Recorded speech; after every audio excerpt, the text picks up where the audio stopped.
आइए आज उत्तर कोरिया की उस कहानी को समझते हैं जो अक्सर हेडलाइंस के पीछे छिप जाती है। एक ऐसी जगह जहां एक ही देश में दो बिल्कुल अलग-अलग एक दूसरे से टकराती हुई दुनियाएं एक साथ चल रही हैं। जरा एक पल के लिए इस सवाल पर रुककर सोचिए, क्योंकि यही वो कश्मकश है जो उत्तर कोरिया के रोजमर्रा की जिंदगी का कड़वा सच है। और हमारी आज की पड़ताल यहीं से शुरू होती है। तो चलिए सबसे पहले उस दुनिया को देखते हैं जिसे उत्तर कोरिया की सरकार ने बड़े ही ध्यान से बनाया है। एक ऐसा सिस्टम जो लोगों की जिंदगी के हर छोटे बड़े पहलू पर अपना पूरा कंट्रोल रखता है। इस पूरे सिस्टम की जो नींव है वो जूचे नाम की विचारधारा पर टिकी है। अब सुनने में तो इसका मतलब है आत्मनिर्भरता, लेकिन असल में ये किम परिवार के शासन को हमेशा हमेशा के लिए सही ठहराने का एक तरीका है।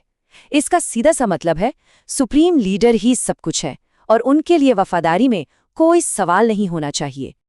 अब ये जो कॉन्सेप्ट है ना, ये वाकई में हैरान करने वाला है। इसे सोंगबुन कहते हैं। इसे एक तरह की सामाजिक रैंकिंग समझिए, जो किसी के जन्म लेते ही उसका पूरा भविष्य लिख देती है। और ये सब कुछ सिर्फ एक बात पर तय होता है कि सरकार की नज़रों में उनका परिवार कितना वफादार है। और वफादारी का ये पाठ समझिए कि बच्चों को बचपन से ही पढ़ाना शुरू कर दिया जाता है। पूरी की पूरी एजुकेशन सिस्टम को ही ऐसे बनाया गया है कि बच्चों के दिमाग में सरकार और लीडर के लिए भक्ति भर दी जाए। ये एक ऐसा सिलसिला है जो नर्सरी से शुरू होता है और यूनिवर्सिटी तक चलता ही रहता है। और ये कंट्रोल सिर्फ स्कूलों तक नहीं है। लोगों के बाल कैसे होंगे, उनके घरों की दीवारों पर क्या होगा, हर चीज़ सरकार तय करती है।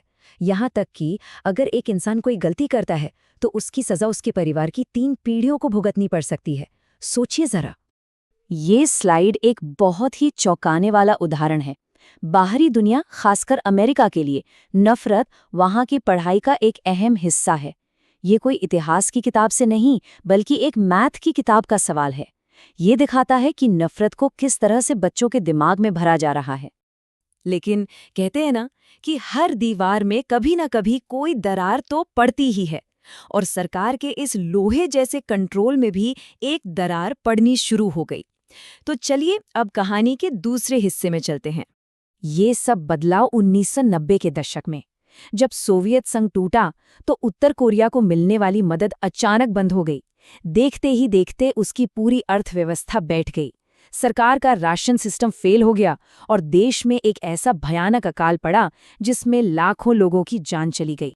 इस भयानक संकट के बीच लोगों के पास सिर्फ 2 ही रास्ते थे, या तो सरकारी सिस्टम के भरोसे भूखे मर जाएं, या फिर सारे नियम कानून तोड़कर जिंदा रहने का अपना कोई रास्ता खोजें। और यहीं से जन्म हुआ ब्लैक मार्केट का, मतलब काले बाजार का। और इस नई हकीकत ने एक ऐसी पूरी पीढ़ी को जन्म दिया जिसने दुनिया को सरकारी प्रोपेगेंडा की नज़रों से नहीं बल्कि अपनी आंखों से देखना सीखा।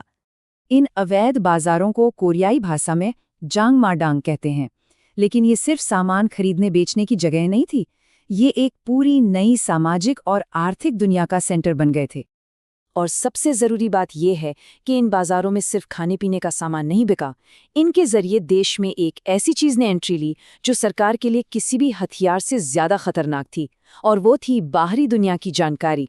योनमी पाक, जो उत्तर कोरिया से भागने में कामयाब रहीं, बताती हैं कि कैसे टाइटैनिक जैसी एक हॉलीवुड फिल्म ने उनकी पूरी सोच बदल कर रख दी। उन्होंने पहली बार महसूस किया कि दुनिया में लीडर की भक्ति के अलावा भी कहानियाँ होती हैं, प्यार की, त्याग की, इंसानी जज्बातों की। और बस यहीं से जन्म हुआ आज के उत्तर कोरिया की उस दोहरी हकीकत का जिसके बारे में हम बात कर रहे हैं। एक ऐसा देश जो एक ही वक्त में 2 बिल्कुल अलग अलग जिंदगियां जीता है। और ये सिर्फ कोई कहानी नहीं है, बाकायदा इस पर रिसर्च हुई है। Korea institute for national unification की ये रिपोर्ट बताती है कि कैसे ये अनौपचारिक यानी ब्लैक मार्केट वाली अर्थव्यवस्था लगातार बड़ी और मजबूत होती जा रही है। तो सवाल ये है कि आखिर कोई पूरा देश एक साथ दोहरी जिंदगी कैसे जी सकता है? ये होता कैसे है? इसका जवाब इसी दोहरी जिंदगी में छिपा है।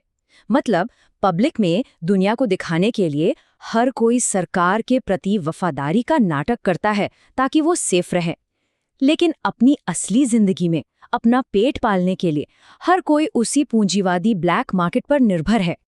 और यहीं पर इस कहानी का सबसे ज़रूरी मोड़ आता है। देखिए, जब लोग अपने लिए व्यापार करना शुरू करते हैं तो वो अपने लिए सोचना भी शुरू कर देते हैं। आर्थिक आज़ादी अपने साथ विचारों की आज़ादी लेकर आती है, और यही किसी भी तानाशाही सरकार के लिए सबसे बड़ा खतरा होता है। लेकिन इस घुटन भरी दुनिया से बाहर निकलने की कोशिश जो लोग करते हैं, उन्हें इसकी एक बहुत भारी, बहुत ही दर्दनाक कीमत चुकानी पड़ती है। यौनमी पाक बताती हैं कि कैसे आज़ादी की तलाश में एक बर्फीली नदी पार करने के बाद उन्हें पता चला कि वो और उनकी माँ इंसानों के सौदागरों के जाल में फंस चुकी हैं। मतलब सीमा के उस पार पहुंचना आज़ादी की गारंटी नहीं थी, बल्कि एक और खतरनाक सफ़र की शुरुआत थी। और ये आंकड़ा इस कड़वी सच्चाई को दिखाता है। चीन भागने वाली 80% उत्तर कोरियाई महिलाएं मानव तस्करी का शिकार बन जाती हैं। मतलब हर 10 में से 8। आज़ादी की इस तलाश की कीमत अक्सर उनकी अपनी ही जिंदगी बन जाती है। और आखिर में ये कहानी हमें एक बहुत ज़रूरी सवाल के साथ छोड़ जाती है। आज जब हम सब एक दूसरे से इतनी आसानी से जुड़े हुए हैं, तो क्या हम उन लोगों को नज़रअंदाज कर सकते हैं जिनकी आवाज़ हम तक पहुंच ही नहीं पा रही? ये एक सोचने वाली बात है।